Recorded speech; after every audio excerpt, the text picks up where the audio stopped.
We also have with us Dr. Anand Utture joining us. He's a consultant urologist at Fortis Raheja, also at several other top hospitals here in Mumbai. Dr. Anand, let me begin by asking you the most common thing.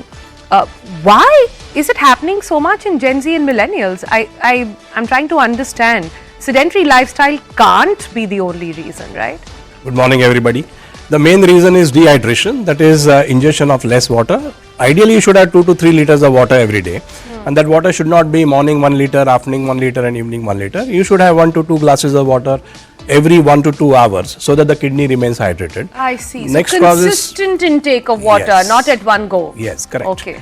Next is the dietary intake. What has happened is the fast food, which is too much into meat, red meat, something like say, which is 240 grams a day, can lead to uric acid formation.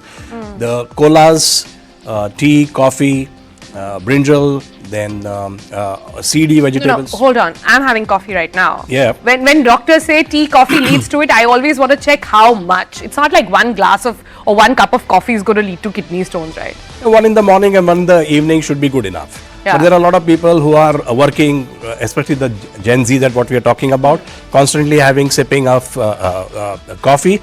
Now this causes a bit of dehydration part, because it is also something called as a diuretics to the kidney, because of which we keep on passing urine. So if it is not replaced by regular water, what happens is all the salts come together and there is a metabolic imbalance which happens at the level of the kidney tubules. So the electrolytes gets precipitated, they form the salts, they form the crystals, they grow into stones and the stones start growing.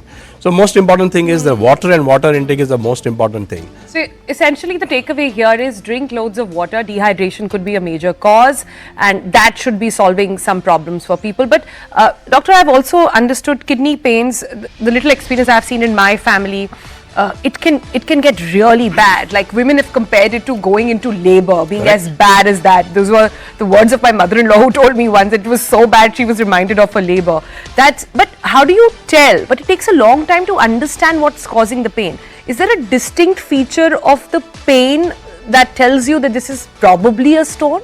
You're absolutely correct here. This pain can be second worst pain after delivery pain. That's what the studies have shown. Now this pain starts at the level of the kidney, which we call it as the renal angle, and we classically call it in medical terms as loin to groin pain. It starts in the back and comes loin to groin pain. That is the kidney situated behind. So the pain starts in the behind in the rib cage and starts coming towards your urethra or your testes.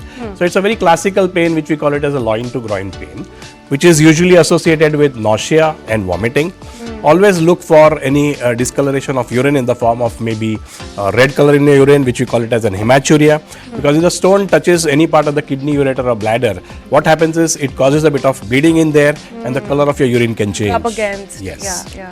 So whenever you have these kind of problems, never neglect them. Always do a sonography, which is available in every nook and corner of city, and you can very well diagnose a problem of the stone. Right. Because these problems of the stone are not only causing this kind of pain and hematuria or bleeding, it can cause problems to the kidney because the pressure which is induced by the stones, which we call it as a back pressure, changes.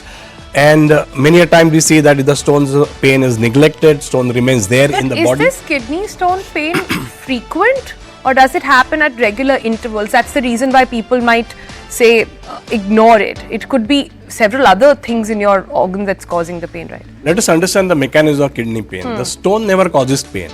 The stone, when from the kidney comes down and gets stuck into a tube which is called as ureter, that is the time the pain, the kidney gets full, the capsule gets stretched, that's where the nerve endings are and you start getting pain. Now, whenever small amount of urine starts passing by the side of the stone, the pain gets relieved. So it is an intermittent pain and very excruciating pain. So once anybody gets a kidney stone pain, as you have said, nobody can forget that this is a kidney stone pain. All right, which brings me to the next question. Then what is the treatment available then? Nowadays, first thing what we have to understand is that once a stone former can always be a stone former. So the prevalence rate... Meaning Yes. it could be hereditary. It can be hereditary, it can be genetic predisposition. And once you form a stone, there is a possibility that every year you have coming back. Yes, 7% chance of having these stones. Gosh, huh. So at the end of 5 years, you're looking at about 50% of recurrence of the stone. So whenever you offer treatment, it is always minimally invasive or non-invasive. What we call it by non-invasive is that there is no it's not going to be any cut or stitch on the body. What we do is we do something called as a lithotripsy, which is the electrohydraulic or electromagnetic waves which go inside, break the stones and clear into powder form. There is a complete game changer equipment which has come up in last 3 to 4 years time. That's we call it as a flexible ureteroscopy or RIRS, retrograde intrarenal surgery. As the word suggests, retrograde it is, we go from the urethra. It's like a small tubular thing which we can change its direction, go inside the kidney. I think we have a graphic representation of that. I'll request my producers to put that up on the screen as well. Yeah. And it does go and looks at the stone, and through that we have got a channel through which we go inside and break the stone with the lasers. Now here what we are showing is, this is latest equipment which has come into market, which is available for last 1 to 2 years. This is, we call it as a classical stone cone. Now what happens is, whenever you are treating the stone can get migrated back into the kidney. So what we do is, we have the stone cone on top of the stone and then we go with the scope. Now this is what we are showing here is a rigid ureteroscope through which we have put in a small laser fiber, and with the laser fiber we are pulverizing or breaking the stones. The idea is to break the stone into less than 2 to 3 millimeter particles so that it can pass on its own. Now with this stone cone, what we can do is, when you are pulling down the stone, we can very break the stone. Now here what we are showing here is, this is the flexible ureteroscopy. That's what it is in there. This is the laser fiber which is coming in there, which is breaking the stone into small fragments. How fascinating. I'm sure there is so many of these things but precaution is better than Yes, cure, right? the take home message should be always that prevention is always, yes, stay hydrated, don't eat junk food, don't eat processed meat.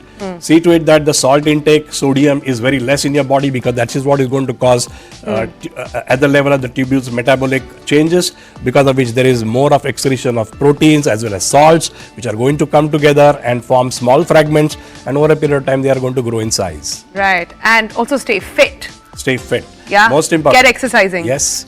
In fact, too much exercise or too less exercise, going into this dietary fads in the form of ketotic diets or protein shakes, etc., they also lead to this stone formation. I'm very glad you mentioned that, because we did a full episode only on how much exercise is too much exercise, and I'm so glad doctors are now openly addressing these as well. Dr. Anand, thank you so much for joining us.